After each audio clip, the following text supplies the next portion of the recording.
Hello everybody, this is ManuS and I am back again with the next part of the Eternal Set review for Dark Frontier, part 1 of the Shadow cards. Before we dive into the Shadow cards, you know the drill. Hit the subscribe button, turn on the notification icon if you haven't yet, to not miss out on future content. And now on to the cards. Alright, so first we have Amethyst Coin. That's, I would say, easily the worst coin. The only thing it has going for it is basically that it triggers life force, which we all know is not that relevant given that life force is not the most viable mechanic. And outside of that, it's really just a bad red coin, like granite coin.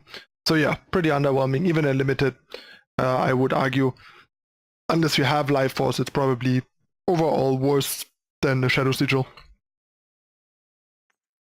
Next we have Blood Nurse. So 1 cost 1/1, nothing impressive. And yeah, you can turn it into a vampire bat, which is super weird. I guess the main appeal over an actual vampire bat here is the fact that you can somehow buff the health and make multiple vampire bats. But if you don't do that, you're basically playing a bad vampire bat. So even a limited, pretty underwhelming. Next we have Boot Knife. A 1 cost 1/1 relic weapon that with Onslaught has quick draw this turn. Not particularly impressive.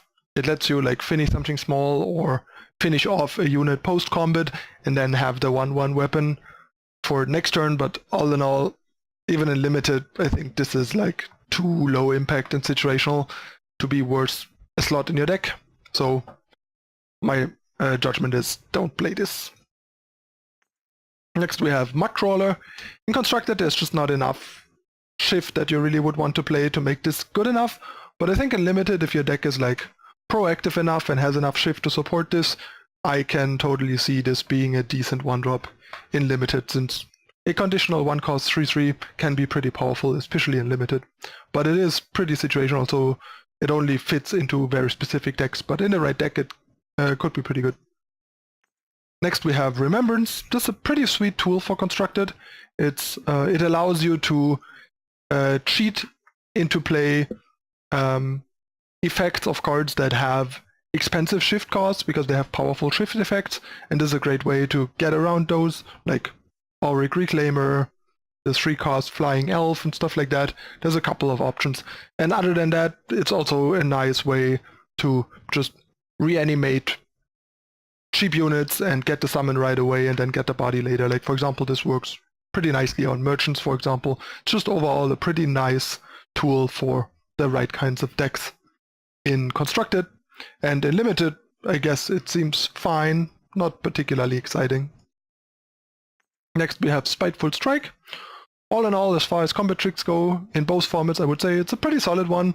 It's still worse than Finest Hour, but it is, I would say, better than quite a bit better than Pummel, for example, which has been decent and has seen play.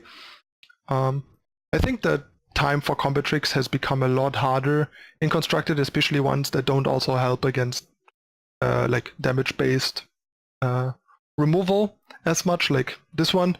So not sure if there's a deck that would want it in the end, but it's definitely like a Constructed power level card to at least consider when building aggressive shadow decks as an option. And in Limited, this is amazing. It's a great trick and a massive swing in a race. Next we have Street Urchin, a 1 cost 1/2 that just kind of situationally deals additional damage.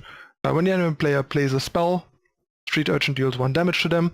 Unfortunately, without a sideboard, I think the card is not good enough to just put in your main deck, and also too marginal for a market basically.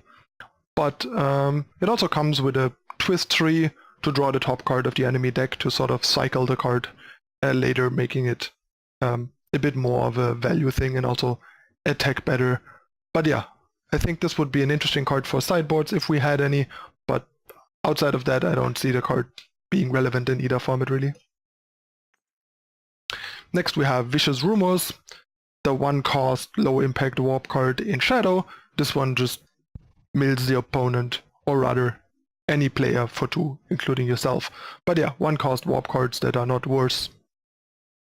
one card in resources are pretty bad because every time you draw them without warp, they are horrible, and even if you warp them, they don't really gain you a lot. So yeah, not a playable card. Next we have Angry Prophet. Not constructed playable, too underpowered there, especially with the 2 toughness and requiring like 2 units in play to even be half decent. But in limited, I would say this is a pretty solid 2-drop, especially in a more aggressive deck where you might have a couple of 1-drops. So would be happy to pick this in, say, a Stone Scar aggressive deck in limited, for example. Next we have Aurk Reclaimer. This card's awesome. The 2-cost 2/3 is not terrible, it's not great obviously, and you're not usually going to play it turn 2 as a 2/3, but the whole point is the Shift 6, which you can get around with Remembrance and Reweave and stuff like that to cheat a, like, sort of the Sky King type weapon into play for cheap on like as early as turn 3 or 4. That's where the like cool stuff happens in Constructed. I haven't really seen or played any truly viable shell with this, but there are a couple of cool things you can do, and maybe with a couple more pieces the deck could become a thing. I don't know. And in limited, this is like totally fine already as a 2-cost 2/3, and then you can just randomly get value out of it later if you draw it later. So all in all, a pretty good card in a deck with a couple of relic weapons at least. Then we have Cabal Repeater, another decent 2-cost gunslinger, which matters for Hideout Pistol, which is not that relevant anymore, but having more options for that sort of stuff might make the card more viable again. So that's something to keep in mind. And yeah, 2-cost 3/2 is fine in Constructed. Ideally you want like 3 toughness these days, but 3/2 is still okay. And the twist is fine, just giving your entire board +1 attack. And Deadly is pretty sweet and can give you nice situations on certain boards to just kind of push into the opponent where you otherwise couldn't. So card is like borderline consideration for Constructed, but more likely to not make it than to make it. But if Gunslinger matters as well, the card might make it into some Constructed decks for the combination of what it does and being a Gunslinger. In limited, this is an amazing 2-drop. For very obvious reasons. Good stats, nice ability, and so on and so forth. And last but not least for part 1, we have Illicit Armament. 2-cost spell that buffs your relic weapon by +4/+2. This is kind of an interesting card. I'm not sure if you can in the end really play it in Constructed, because it's still kind of speculative on your relic weapon more often than not needs to live for a turn. Otherwise it becomes kind of clunky to use this together with a relic weapon in the same turn and loses a bit of its advantage. But it's kind of interesting, like there's a fair share of relic weapons that become really brutal if you buff them like that, for example Daisho or sort of Icaria, that sort of stuff. Or I don't know, the new Stormhold Knife. So kind of an interesting card, but in the end probably a bit too situational and marginal to make it into Constructed. In limited, however, this seems pretty sweet and can really turn some of the solid common relic weapons into monsters.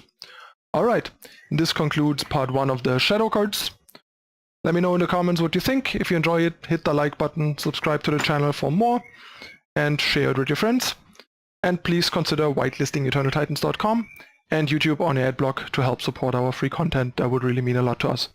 And that's it again for this time. I thank you for watching. I'm your host ManuS, and I see you next time. Bye.